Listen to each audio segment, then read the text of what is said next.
is something that we will look at later on in the later chapters. Okay, but for now, it is good enough for us to know that these three gunas are what create this Maya. They create this nature.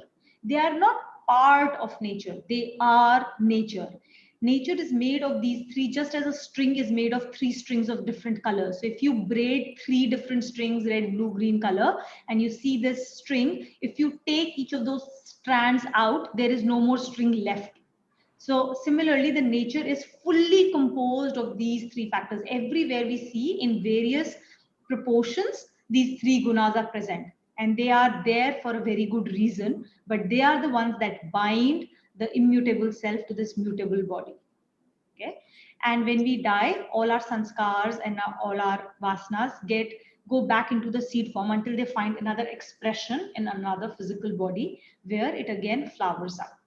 So all the things that we do, all the karma that we do, the karmas always create an outcome. And that outcome, whether favorable or unfavorable, has to be experienced. And that is called prarabdha. So the result, the Sanskrit word which we will come across a lot is prarabdha. So karma creates prarabdha, result, which must be endured, which must be experienced and lived through. And as long as we have any bank balance left to spend, we will keep coming back. The whole journey is to empty this bank balance, like in Uno, right? Our job is to finish our cards and not to keep accumulating them. Our job is to finish the cards. Whoever finishes his cards in the hands is done with the game, right? This is a similar story that we are playing Uno here, right? Closing out our bank balances. But in the process, what we eventually do, we think, oh no, collecting cards is actually good. It's like the little kids, right? When they start playing Uno, they want to collect more and more cards. We end up doing that until we realize, oh, that's not really the game that we have to play. We have to play the opposite game. And we are going through this journey to realize that we've been playing the game wrong all along, essentially. Yeah, Anupama has a question. Yeah, so I was just like while listening to you, you were talking about karma, because when you do a good karma, the prarabdha of the good karma adds to your life as well. Yeah. So wouldn't it be like the how do I say, the results of the good karma is like you get something positive in your life, like and then the negative is like the debt that you are talking about, that you have to play the cards in a manner that you have to live that debt and complete it, and but wouldn't it be the balance of no, it doesn't work that way.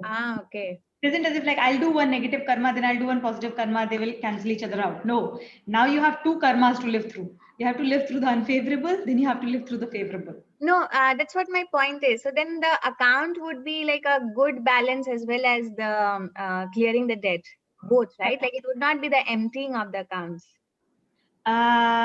Yes, but it isn't like accounts where there's a plus and minus will negate to zero. It is not going to be +1 -1 equal to 0. Doesn't happen. +1 has its own tally. Your -1s will have their own tally, and you'll have to clear them out separately. And as long as you have numbers in that account, you will keep taking rebirth, because those are things you have to experience. And what the Gita journey is about is how do we experience and do our duty and not add any more numbers to our account, but in fact get rid of all those numbers. Yeah. So we don't have to come back. What happens like when you get rid of all the numbers? Then you become the director. You become the director, yeah. Then that is basically moksha. The day you are able to clear out your bank balance, then you are not forced to take birth. Okay. Oh, then there is no rebirth. There is no rebirth. I mean, it isn't as if like there is no rebirth. There are sages who reach that level who will choose to take a rebirth for the benefit of the world. So like we've heard of those saints several times. We've heard of Jesus, who was son of God. He came down to do his duty. We've heard of Buddha, right? Like, so there are people who will choose to come back. We will talk about that also. Moksha is not the ultimate thing. The ultimate thing is to surrender and say whatever is the best Whatever you want me to do, I am your servant, God. Whatever you want me to do, with having that level of devotion, even if it means I have to come back in this world to do something, I will come back. But you're not being forced to do that, right? So Okay. if you have a bank balance, you don't have a choice. You have to come back to clear that out. Okay, okay. Yeah. But the whole idea is that that doesn't mean, okay, so in that context, for sure, doing good actions, righteous actions is better than doing bad actions or no action at all, as we'll realize that not doing an action is also an action. Okay, so for sure, like it isn't as if like, oh, okay, in that case I shouldn't do anything. We will learn about that as well as we go. After shlok 30, where Sankhya Yoga ends, Karma Yoga will start to appear, and we'll start to learn how everything that we are learning here, how this knowledge of self, what does that really mean for me in my real world, practical day-to-day life. We will come to that as well. And how can I continue to act without getting my positives and negative numbers added up into my account? So how do I not increase the tally but decrease it? We'll come to that as well. And that also will happen through actions. So let me just give one small example so that this vasana, sanskar, and prarabdha becomes quite clear. Imagine if I'm holidaying in Dharamshala,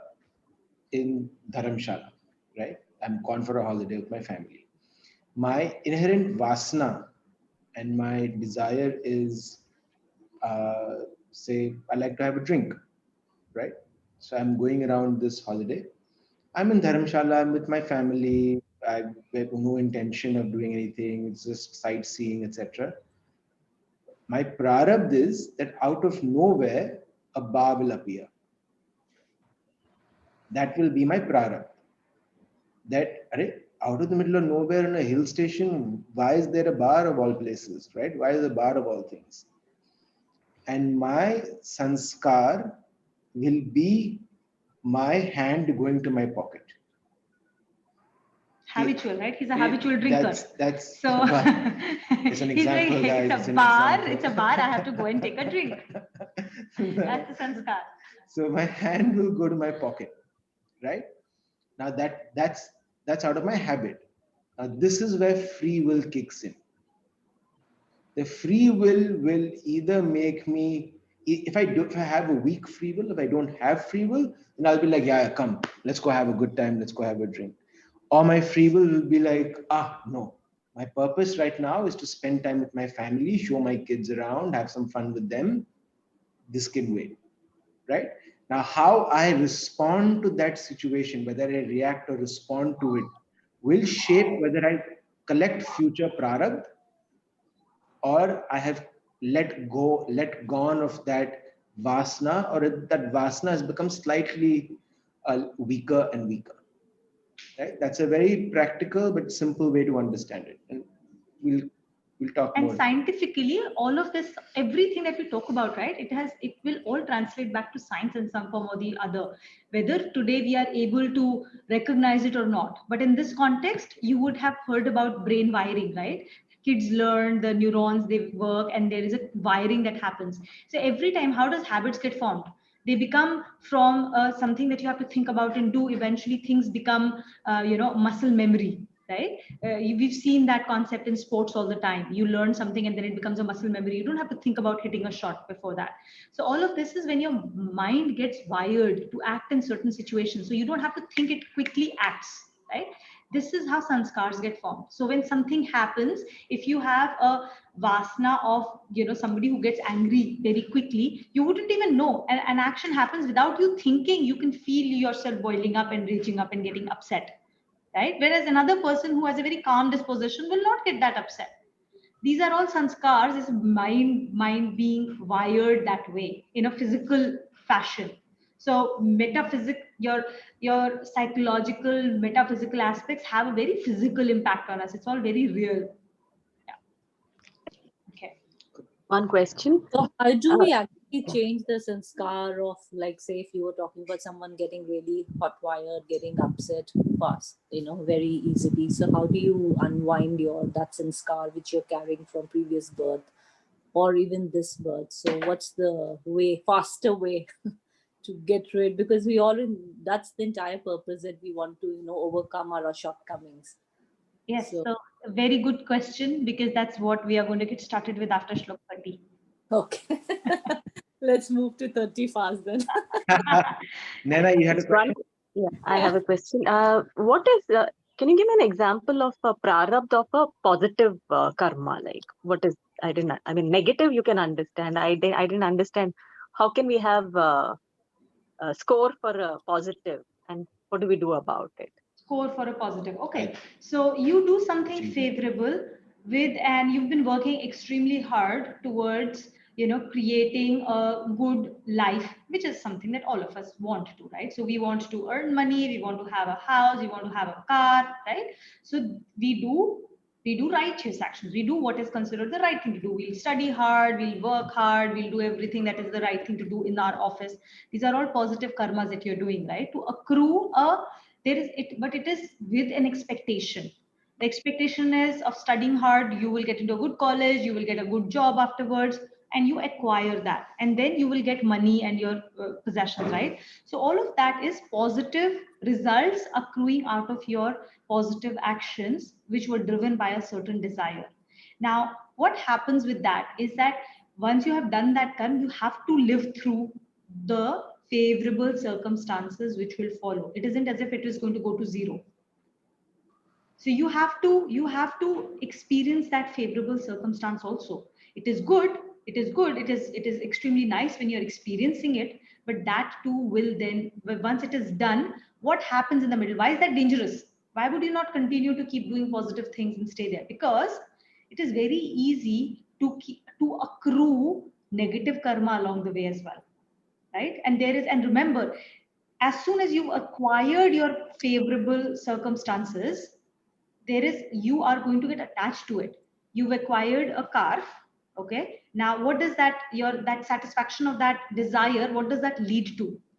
It Bigger doesn't one. get satisfied. It doesn't get satisfied. It isn't Yeah. as if like you finish your desire and it becomes Right. zero. It will become bigger desire. Now I have a house, I want a bigger house. I have a car, I want a bigger car. Right? I want 2 cars, I want 3 cars. So that desire never ends. You are on a rat race, and you will continue on that rat race. And as you keep increasing your pace of your rat race, you will start to realize that your fears and anxiety of losing what you have increases proportionally and sometimes disproportionately. Now you don't know how you will live without that life entrapments you've created around yourself. You were used to that life 20 years ago. Today you cannot imagine going back to that stage. It will be a disaster, Right. right? You're going to lose your peace of mind.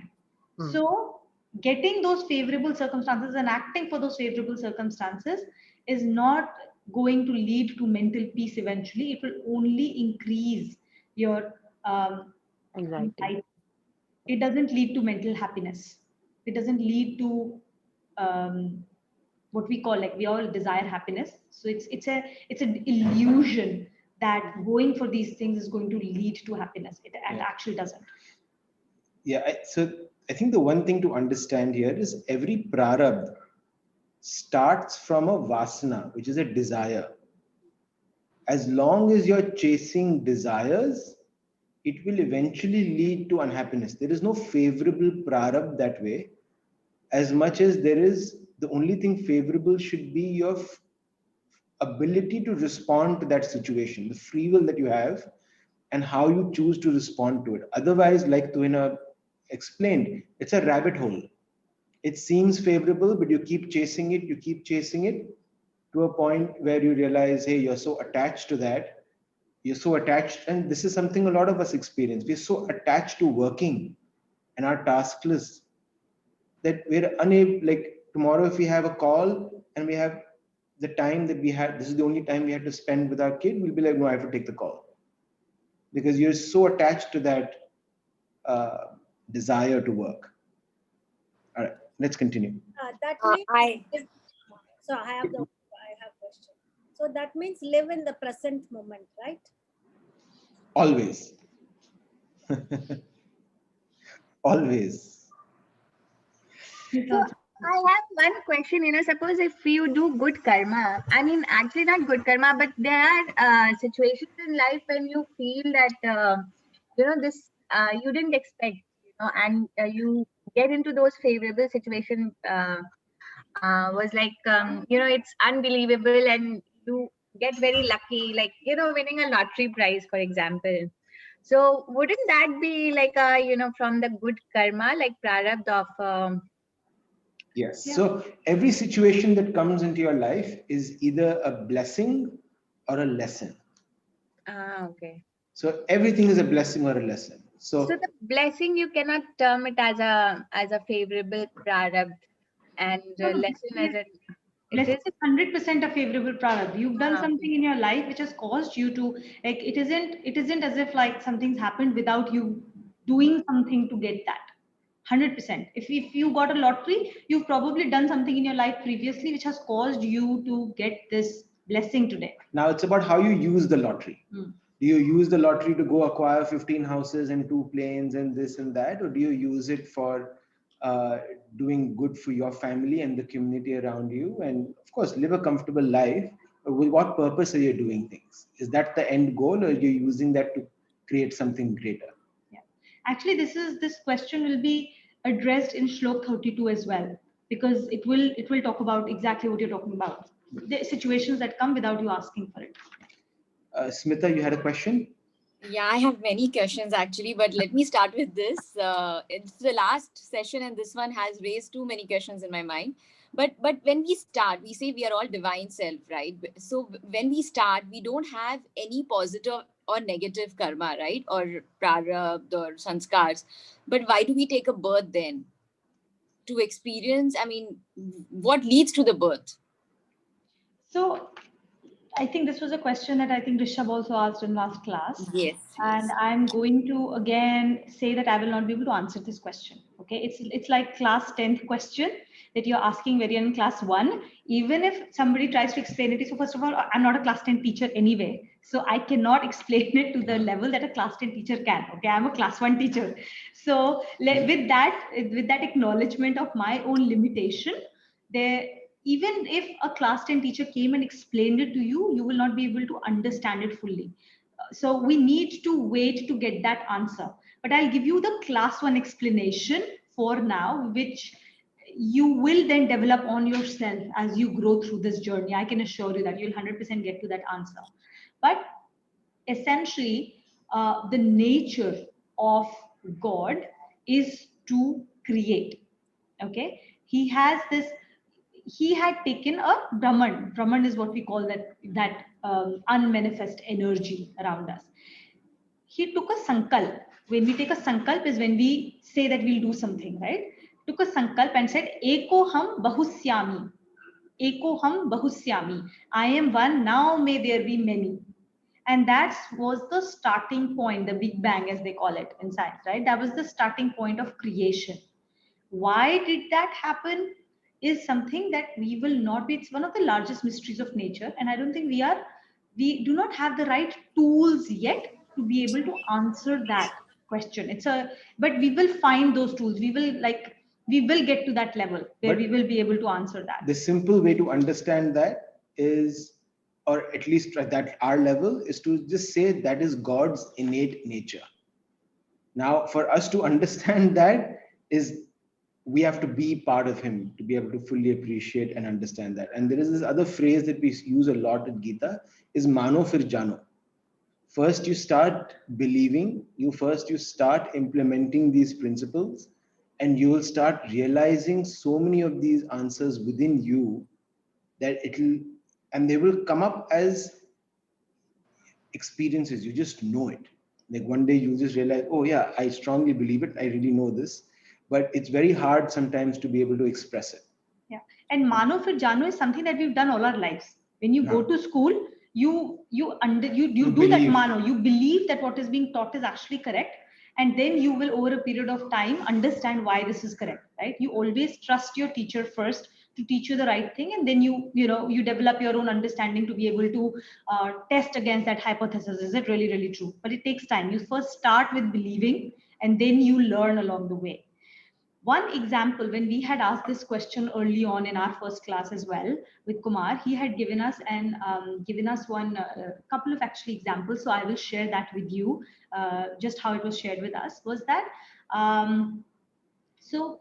Love is is again a very innate characteristic of God. Okay, and hence when we experience highest form of love, we get to understand God, or we get closer to God. Love is a very high vibration, to speak. Okay, so God, but that love can not necessarily be experienced in when you are one person. Love is typically experienced in duality, when there is an object to be loved and there is somebody who loves that object. There is a duality which becomes inherent in fully experiencing love. So God has this innate nature to create many of him, to be able to express that innate experience of his, which is love. Now, again, that is very esoteric for us to understand at this level, but that is one of the reasons. We will start to understand this concept at a much deeper level later on. There is an entire chapter 11, where of the Gita, where Bhagwanji manifests himself and show his entire being. So hold on to it. We'll be discussing this a lot more in detail in chapter 11. Yeah. And then what happens is, so again, taking the same thing forward, that the reason he did it was this, the innate nature of Ekoham Bahusyami, like, his expression of love, etc. And then along the way, we got completely lost and then we started to accrue. That is similar to how a master tells servant, okay, I'm giving you money, go to the market, buy something and come back. That was the purpose with which the person set out in the market. But along the way, he saw a fair, he saw something happening, and he got so, glamorized by it. He decided he forgot his first purpose, that I had to go there, get this, and come back home. He got lost along the way, got into the fair, and then he completely forgot about it, and he was just roaming around in the fair all day. Right? So that's what has happened to us. That we went there with a purpose, forgot that original purpose, and then went into the fair instead. And along the way, we got into this cycle of birth and death. At a very basic level, that's what has happened. But so far from that Big Bang, it is very difficult to go back to it and explain why and what's of it before we actually develop the tools and understanding to actually be able to appreciate that. All right. Okay. 29. Okay, 29. Okay, so Anita, will you read with me? Start with connection. Will you read the connection? Yes. If it is so, why is it not everyone happy? In answer to this, Lord says. So in the next shloka, when we recite it, there's one change in what's written and how we recite it. The starting ma in second line is spoken as a part of the first line. So it will be kashchidenam, and then the second line will start with ascharya. Okay. So let's start. Ascharyavat pashyati kashchidenam. Acharyavat pashyatya kashchidenam. Ascharyavadvatiti tathaiva chanyah. Acharya Vatyati vadvati tathaiva chanyah. आश्चर्यवच्चैन मन्यः शृणोति. आचैव वचन मन्यः शृणोति. श्रुत्वाप्येन वेद न चैव कश्चित्. श्रुत्वाप्येनं वेद न चैव कश्चित्. Yeah, please read. This self is unique. This is why rarely does someone experience its wonder, and rarely does someone speak of its wonder. Still rarer it is to hear of its wonder, and one who hears of it hardly realizes it. Smita, your question, right? You're mimicking Arjun's journey. The next question is what he asked as well, what you asked, and you will hear of some part of the answer. Like I said, class 1 answer here. Yeah. So Yeah, so the connection here is also really important, right? Why is not everyone happy? So if this is true, then why aren't we all aren't happy all the time? And what we kind of give you an overview of, which is the vasana and the prarabdha, explains that as well. That we all come with our own desires, unmanifest desires, unreached desires, which force us, our prarabdha, to come in front of us, when because our free will is not strong enough, we cave into those desires. And as Tuvina said, if you cave into a favorable desire, an unfavorable desire is bound to follow. You crave into buying something because it makes you happy. Well, as soon as that gets old, that happiness will disappear, right? So that duality will come into manifest. Please read. The uniqueness of the self. It has been happening like this ever since the beginning of creation.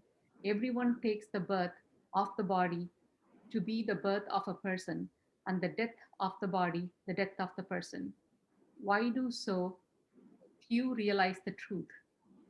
The Lord says that hardly 1 in million would ponder over the subject. When one ponders, one comes to the conclusion that one's existence. So this is the Let him finish the sentence. okay. Which one thought to be the subject of the birth and death, is it fact is eternal, even unborn, ever unborn and imperishable. Yeah. So this is the first part, right? There are about 7 billion people in the world. There are lots of our own people we would know as well, who who don't think about these things, who are not curious about uh, their inner journey, right? They're fully experienced and they're fully immersed in the gross, and they're happy with it, right? There are so many people you come across uh, in life who just say, oh, I have my own, uh, I'm sorted. And I think all of us, before we joined the Gita, we are also the same.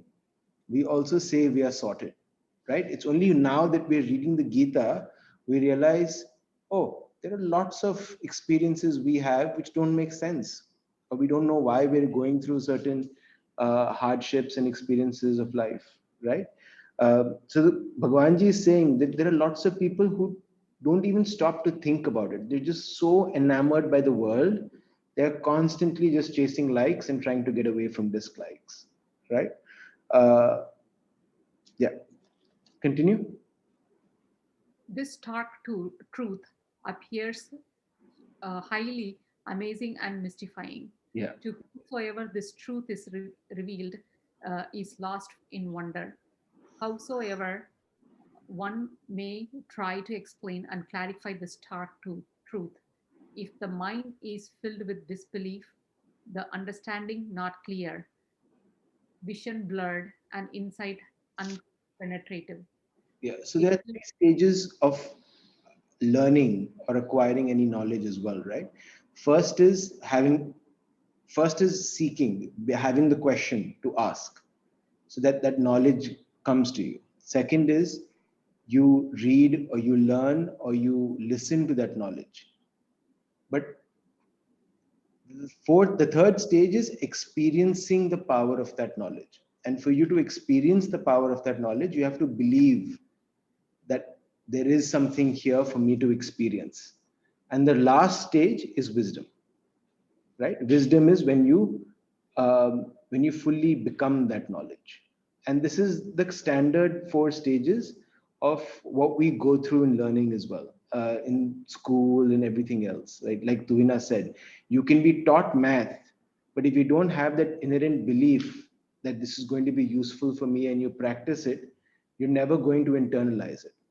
You're never going to experience the power of math, right? You're just going to understand, or you're going to read some of these words and numbers, and that will be the end of it in your life. But because we believe what we are studying in science and in math and in school and in reading in English, that it's going to be useful for us in our lives, we apply it. We apply it without knowing. Like my son is now 5 years old. He he's trying to learn how to read because he believes that if I learn it, it's going to open up a lot of, he's going to become a grown-up. Like that's his motivation at this stage, right? That I'll become a grown-up if I learn how to read and I learn how to write. So the same thing here.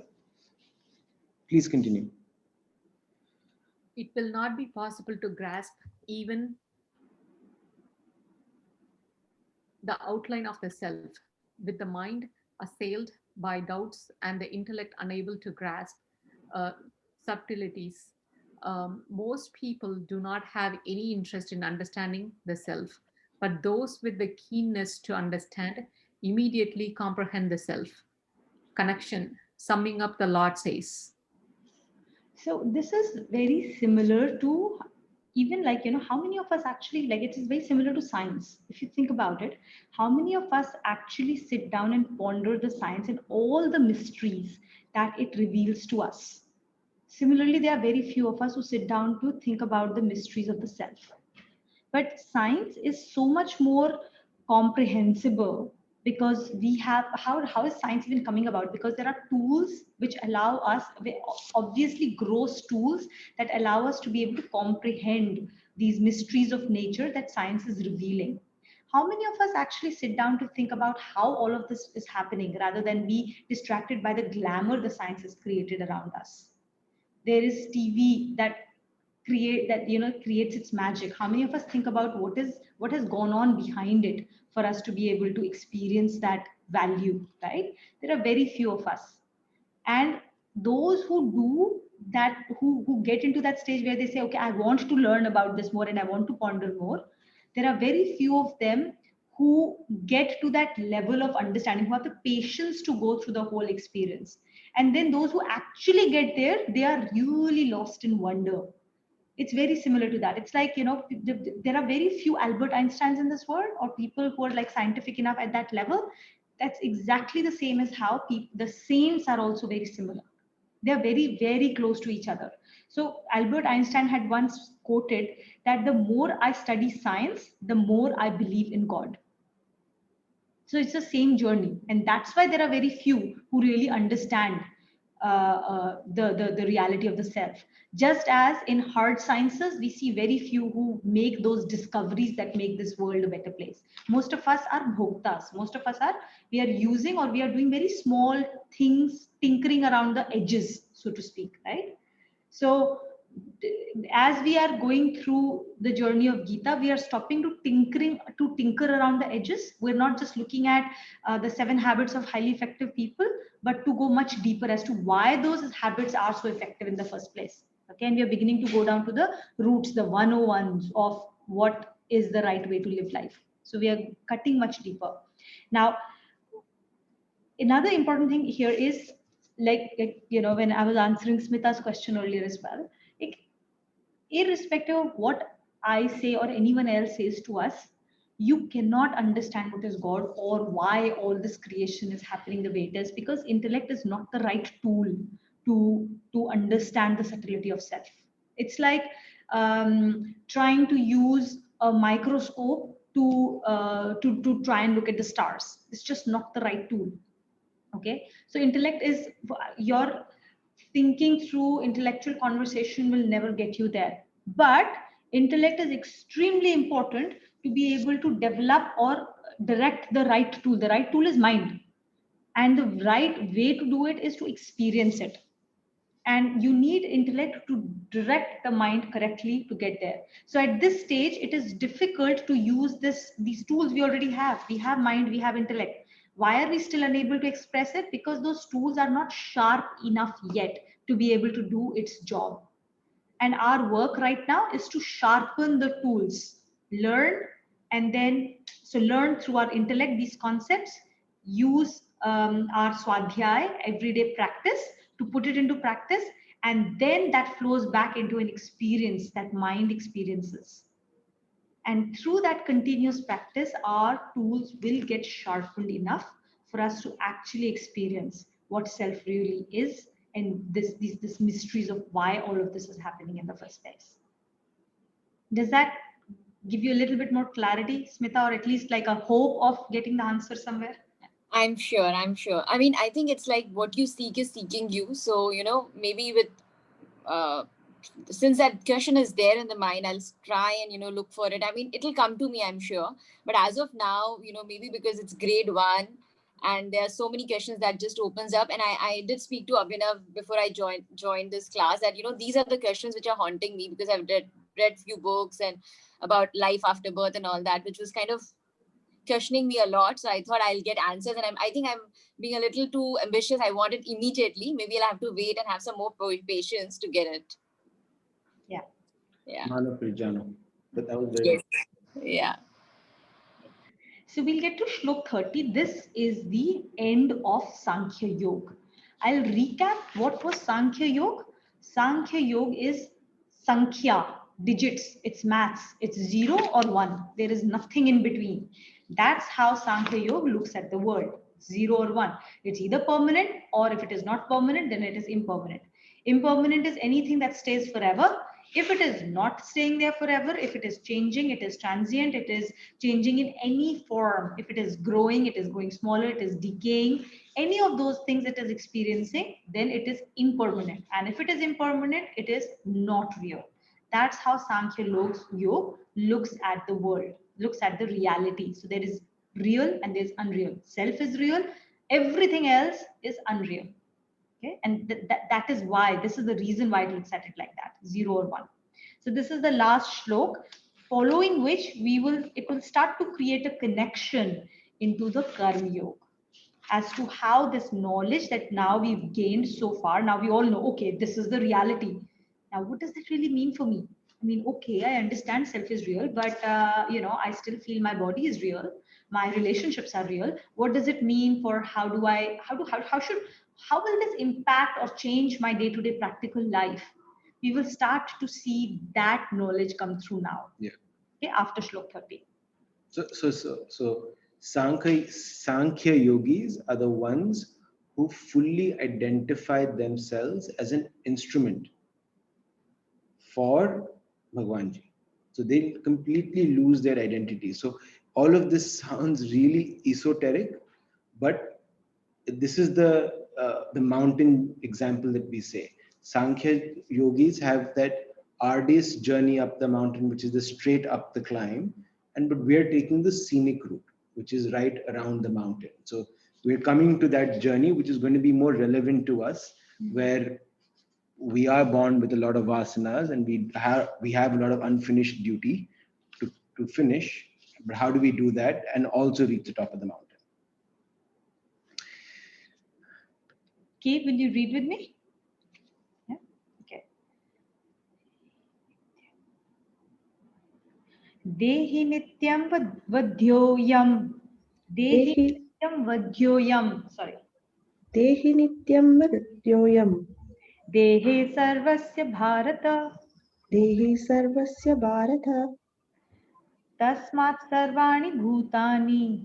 Tasmat sarvani bhutani. Na tvam shochatum arhasi. Na tvam sochitam arhasi. Please read.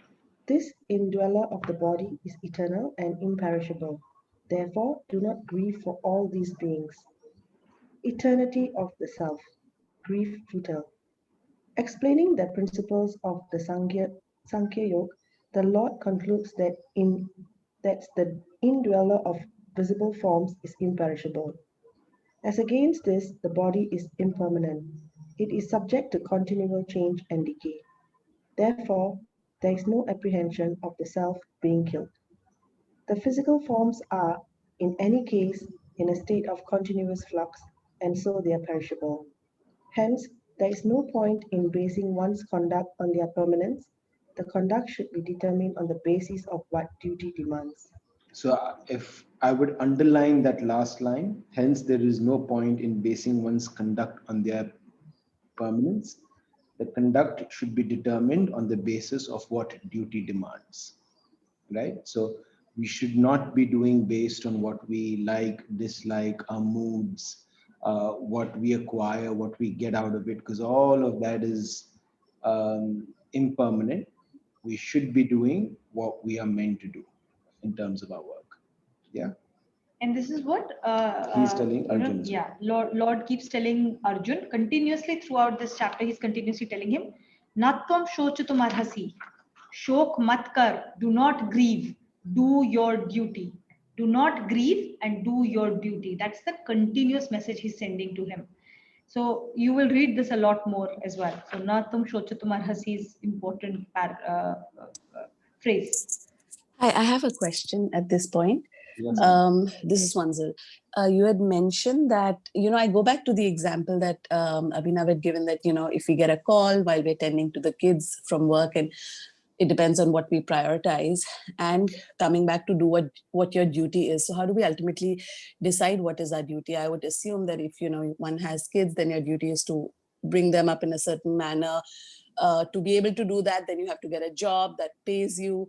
So how does one balance the entire thing and figure out what is the duty?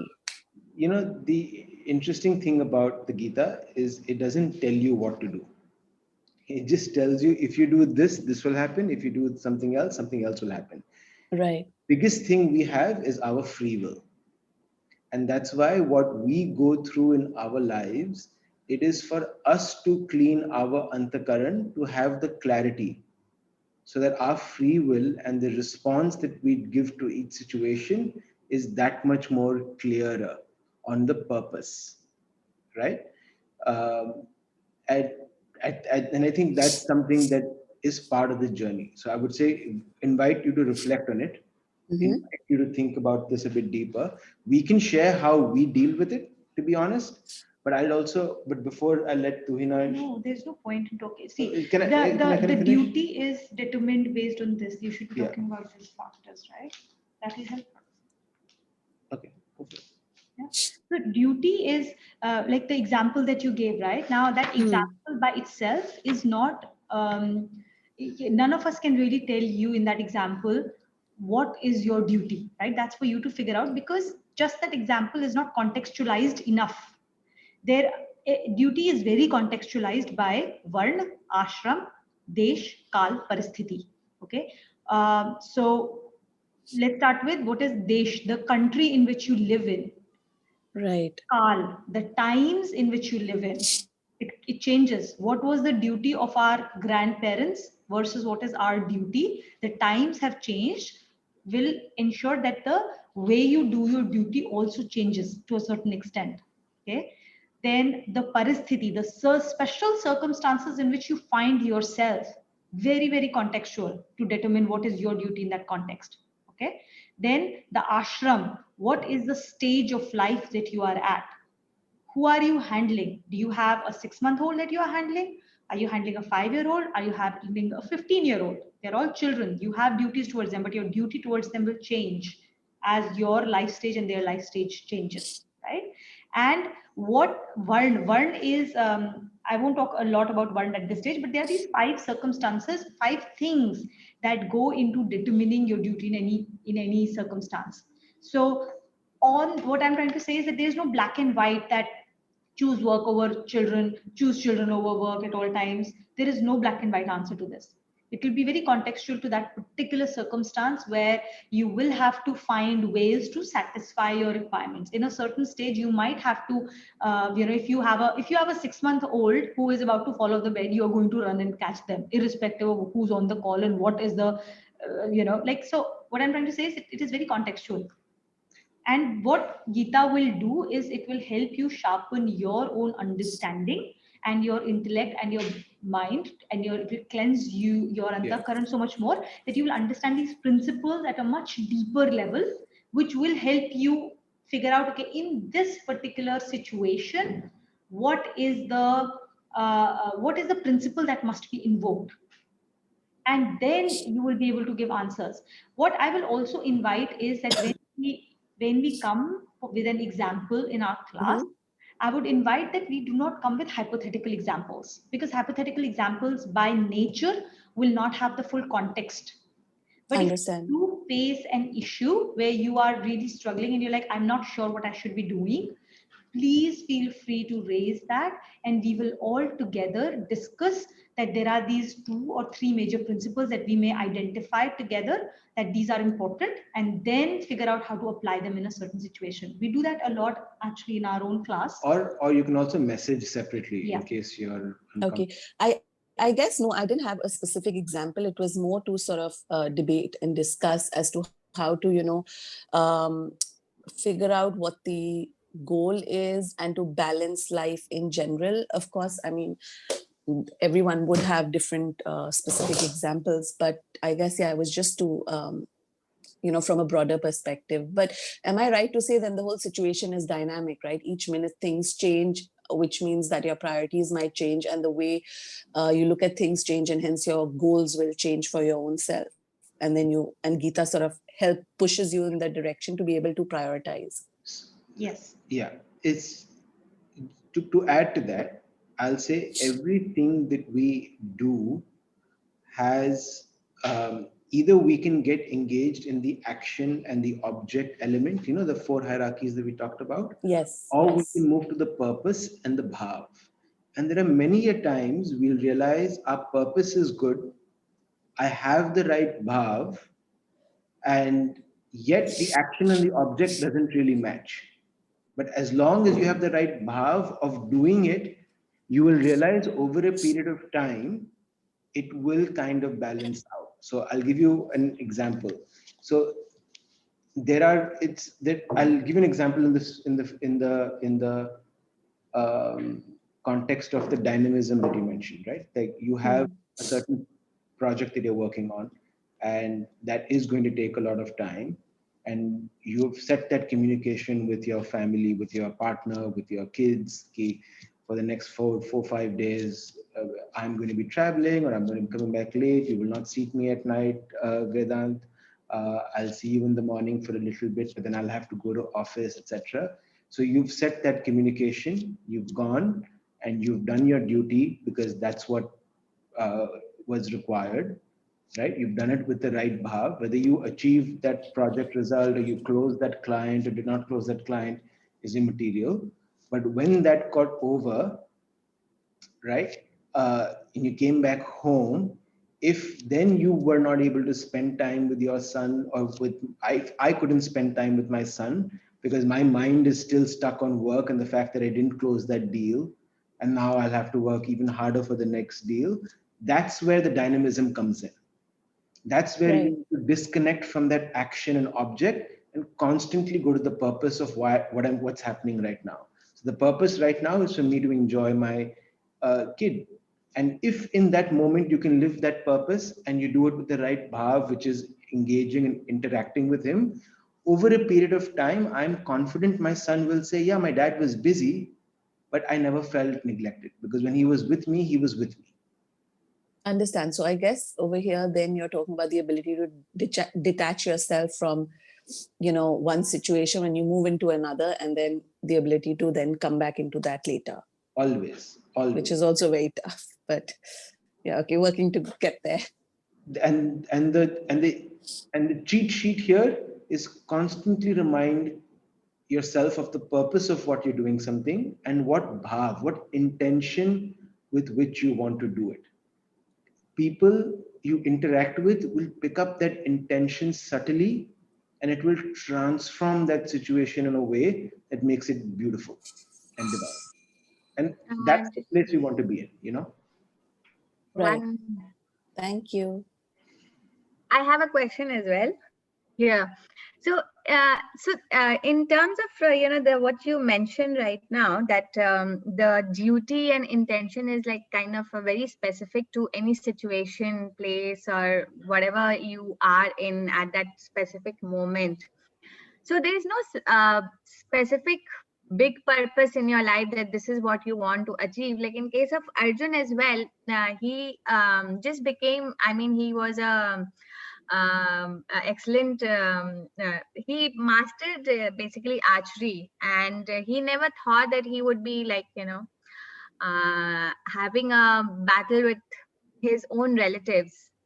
So accordingly, he changed his duties and the purpose given the different situation in his life, from mastering the art of archery to performing the duty at the war. So does that mean that you don't have any a fixed specific one goal or one purpose in life? It changes like with every situation you are put into.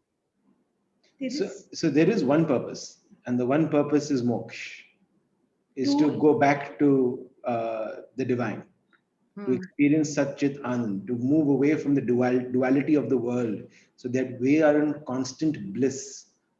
Because we crave happiness, we crave that bliss, because Bhagwanji is bliss, and we are droplets of that ocean that have been moved away from him. And we want to go back to that ocean, because that's what we want, that's what we like being. All of us like being happy, right? So that's our overarching purpose. But like in the case of, like, suppose whatever duty you are doing, or even in case of Arjun, I mean, fighting a battle would not give him happiness, right? So it's the duty that he's performing. Yeah, so yes, 100%, because he's born in a particular context, as Tuina had explained, right? He's born in a particular country, he's born with he's living in a particular ashram, he is in a particular situation. And in that situation, you have to be really clear what your duty is. And or maybe does that mean that doing the duty takes you to that Satchit Anand state? 100%. Okay. Because doing the duty allows me to remove that bank account of mine. That's why these circumstances have come in front of me, so that I can face it with the right grace, with the right principles in mind, so that my bank account reduces, so that I get out of this field. And the happiness is not from the result of the battle. Actually, that was Arjun Vishad Yoga. His Vishad was that he was figuring out, he thought that there was a certain purpose to his life, right? And he thought that there was a certain purpose to this battle. And what was that purpose? Like, he had conflated the purpose. He said the purpose is to win the war, the purpose is to kill or not kill relatives, and he was getting into that stage. So that was the Arjun Vishad Yuga. He had this fear of losing his loved ones or his own life, right? And so that is actually the result. Then he thought there was this fear of failure. Will I win this war? Will someone else win this war? Or then there was this fear of sin. Will I do some sin, which is at a subtler level? That was the Arjun Vishad Yoga. So that doesn't lead to happiness. Fighting the battle or not fighting the battle, irrespective, does not lead to happiness. What leads to happiness is the fact that you can do all of these things and remain happy. You're not doing something to get happiness. You're going to do things out of happiness. Happiness doesn't come from external sources. Happiness is inside of you, and all you're doing is to express and to experience that happiness that is already innate and inherent inside of you. Okay, so and remember that Gita was not delivered in a ashram, aram se, everyone sitting in calm conditions, and that's where Bhagwanji came to deliver his news. No, he came to deliver this message in the middle of a battlefield, in the middle of a gory battlefield where there was massive sangram, right? A massive fight is going to happen. So Mahabharat happened for 18 days. Like, how long was this Gita? In a second. It was delivered at the thought level. Oh, is it? Yeah.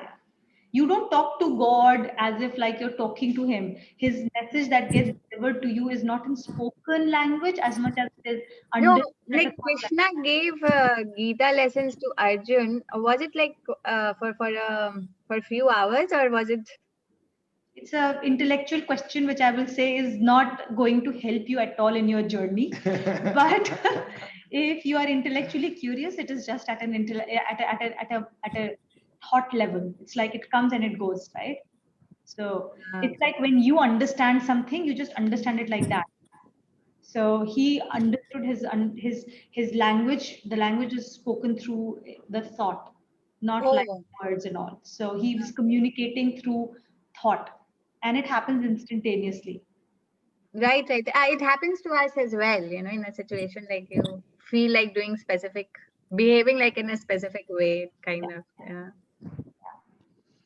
But anyway, I think the focus for us has to be like we have to remove ourselves from this intellectual conversation, coffee table conversation, to more like how can we use what we are learning in our day-to-day life. That is should actually be the only real purpose.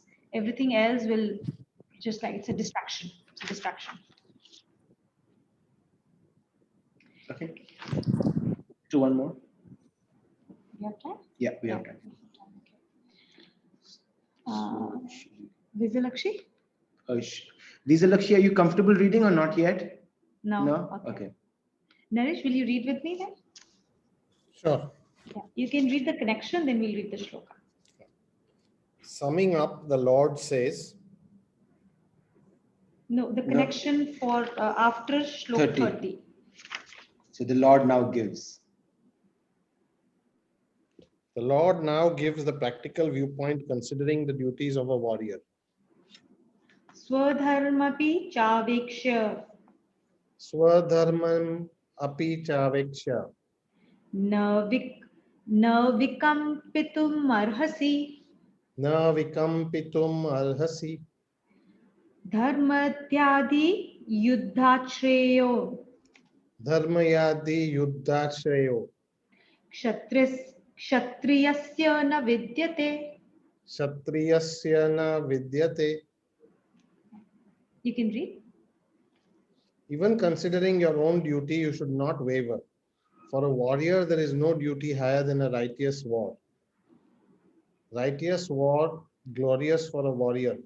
Thus, if duty is to be determined by a consideration of what is right, what is righteous or not, then it is proper for a warrior to be engaged in a righteous war. With the war declared and chivalrous people already assembled in the field of battle, it would be but meet to take the righteous war to its logical conclusion. For a warrior, there would be nothing more glorious than participating in a righteous war. Thank you. So in Shlok 2.02, we had read as to how should your action be based. The first is that you must base the action based on duty. If you're not clear what your duty is, then you should base it on a righteous action. And if you're not sure what the righteous action should look like, then you should do something that would bring good reputation to yourself and to your family. Okay, those were the three ladders which were given to us. So in the previous shloka, Lord is telling Arjuna that you must do your duty you must do your action based on your duty. And now here he says that even if you are considering, if you consider that duty, you must never waver, because your varna is that of a kshatriya, and it is your duty to fight the war. You are a soldier. As a soldier standing on the border to fight the war, it would be very wrong of you to run away from the border by saying that I cannot kill, because you're not killing for the sake of killing, you're not murdering. It is your duty to safeguard your motherland, for example, right?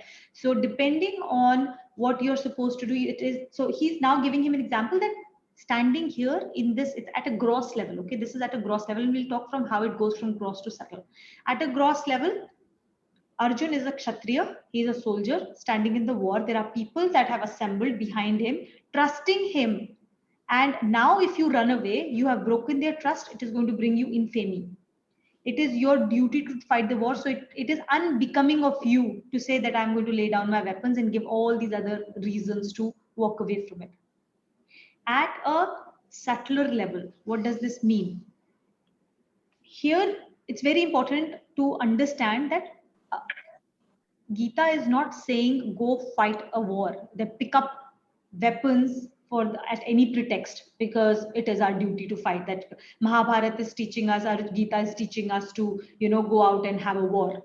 A lot of times we hear that misinterpretation, right? No, it is not. At a subtler level, we are all Kshatriyas. And what are we fighting against? What is this war about? The war is to fight internally the wrong tendencies inside of us and curb them. That is the war that we are all playing. We are all Kshatriyas fighting that war on a continuous basis. And it would be wrong of us to lay down our arms and run away from the situation by giving weird pretexts, which we give to ourselves all the time. Right? We take refuge in seemingly good answers to not do the right thing and take the easy path out.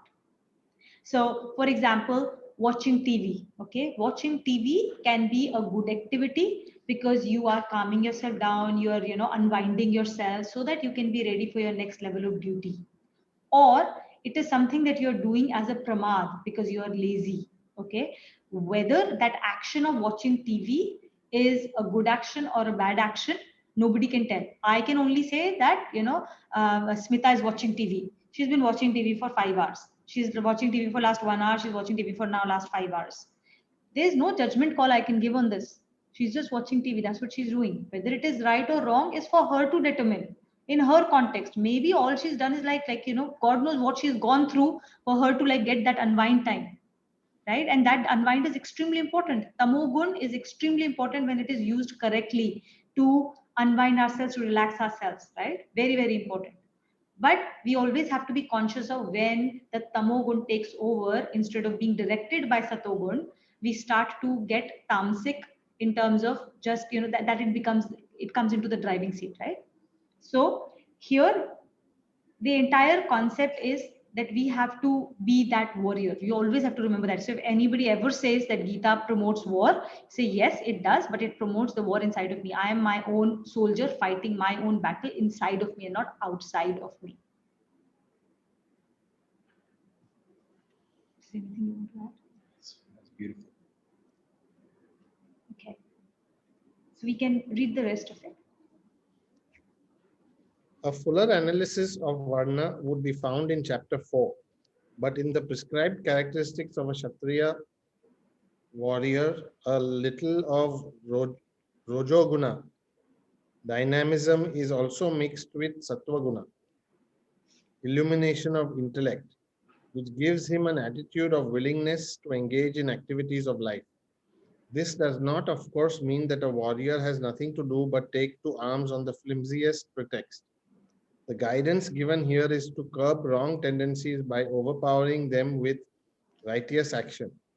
There should be no compromise with the elements which feed the wrong tendencies due to acceptance of false values of life. Yeah.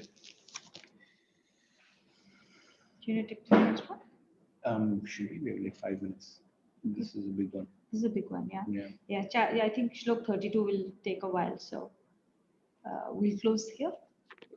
Yeah. Is there any questions? We can take that before we do the closing shlokas.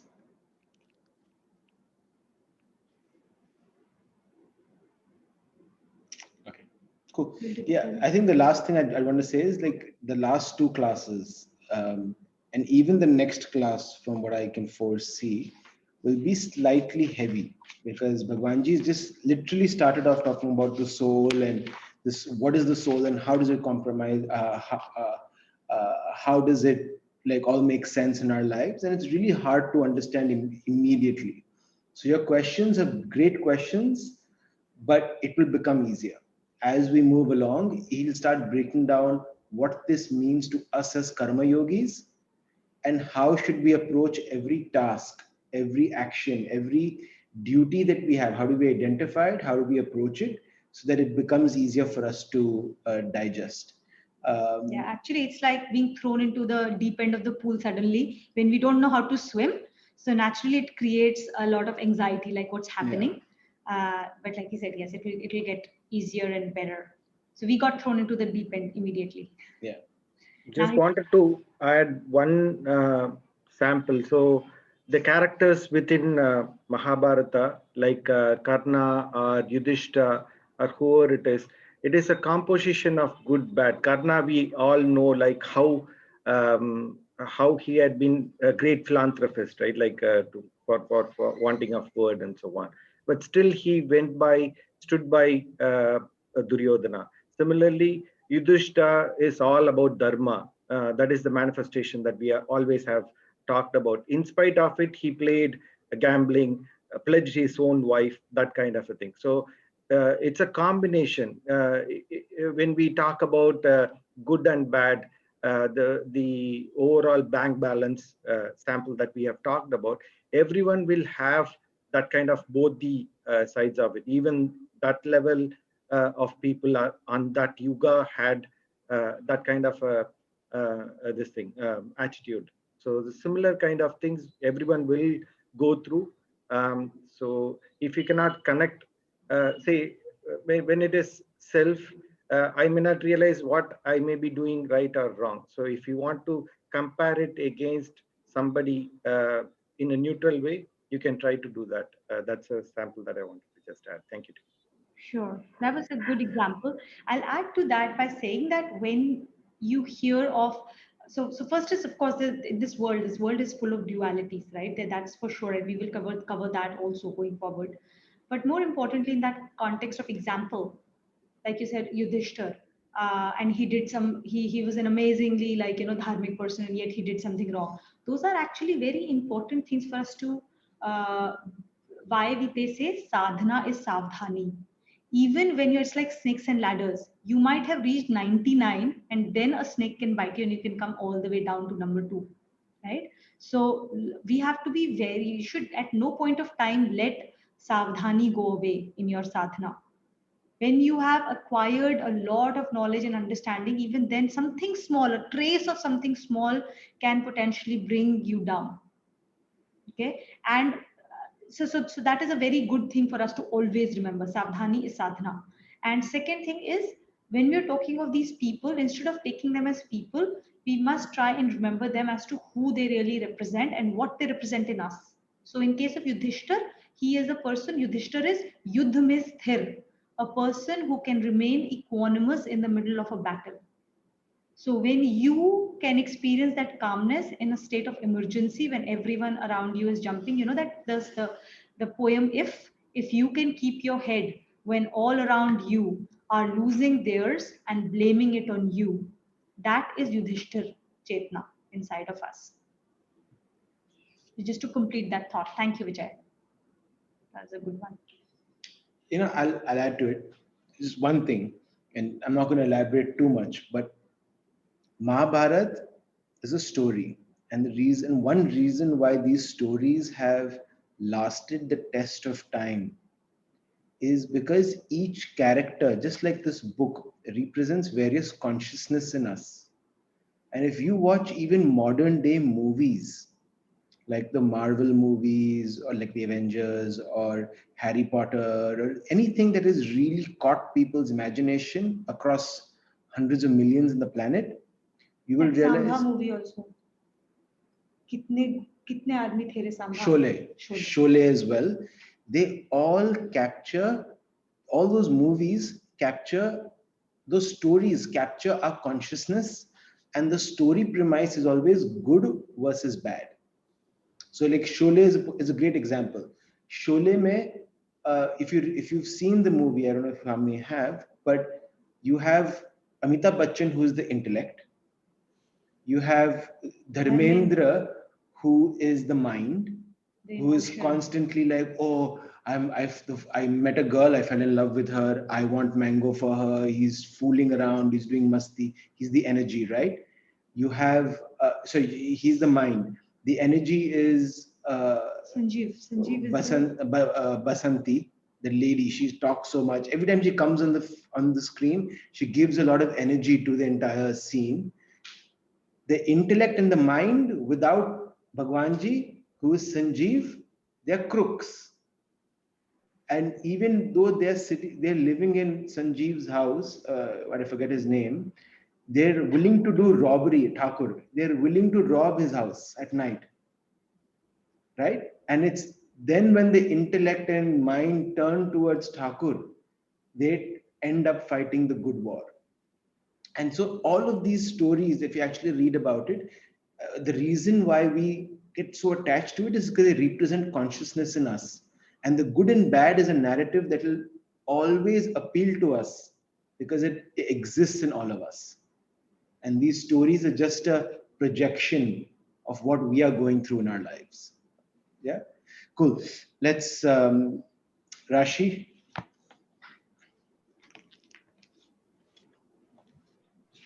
सर्वे भवतु sorry Om Sarvesham Swasti Bhavatu Sarvesham Shantir Bhavatu Sarvesham Purnam Bhavatu Sarvesham Mangalam Bhavatu Om Sarve Bhavantu Sukhinah Sarve Santu Niramaya Sarve Bhadrani Pashyantu Ma Kaschit Dukha Bhagaveda Om Astoma Sadgamaya Tamsoma Jyotirgamaya Mrityoma Amritgamaya Om Purnamada Purnamidam Purnatma Purnamadushyate Purnasya Purnamadaya Purnameva Vashishyate Om Shanti Shanti Shanti 3 ohms to finish it.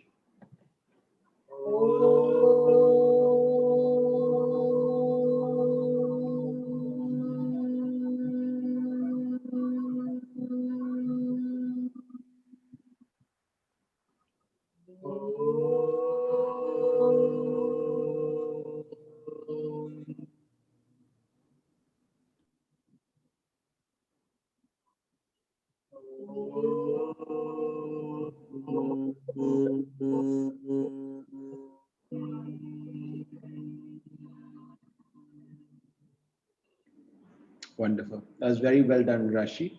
I will definitely send the recording today. So whoever is next, if you're going to do it on your own, I would recommend you just listen to the recording a few times and practice it. If you need any help in any part of for practicing, please feel free to call him. Okay. All right. Wonderful. Thank you so much. Narayan. Narayan. Thank you. Bye-bye. Thank you so much. Thank you. Thank you.